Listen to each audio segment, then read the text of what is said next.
কসবার আইন কলেজে ছাত্রীকে গণধর্ষণের ঘটনায় এবার তদন্তে নামছে কলকাতা পুলিশের গোয়েন্দা বিভাগ। বুধবার দুপুরে কসবা থানার থেকে মামলার কেস ডায়েরি আনুষ্ঠানিকভাবে হস্তান্তর করা হয় লালবাজারে। ইতিমধ্যে এই ঘটনায় 4 জনকে গ্রেফতার করেছে পুলিশ। তাদের বিরুদ্ধে মূলত গণধর্ষণের অভিযোগ তো রয়েছেই, এবার আরও কয়েকটি ধারা যোগ করা হয়েছে। এই ঘটনায় প্রাথমিক তদন্তের জন্য বিশেষ তদন্তকারী দল বা সিট গঠন করা হয়েছে।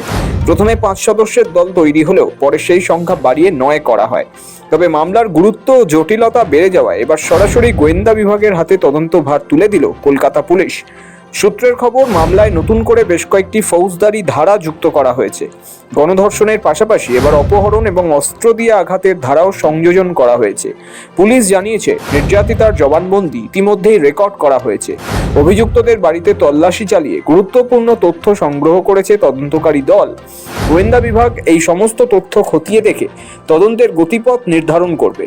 ঘটনাটি নিয়ে কলকাতা হাইকোর্ট ও সুপ্রিম কোর্ট দুই জায়গাতেই মামলা চলছে। সুপ্রিম কোর্ট ইতিমধ্যে এই ঘটনায় মামলা গ্রহণ করেছে।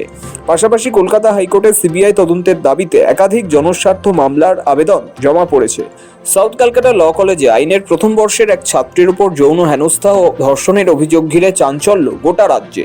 ঘটনাটি ঘটেছে 25শে জুন রাতে, কিন্তু তা প্রকাশ্যে আসে 27শে জুন। ওই দিনই মূল অভিযুক্ত মনোজিৎ মিশ্র, জৈব আহমেদ এবং প্রমিত মুখোপাধ্যায়কে গ্রেফতার করা হয়।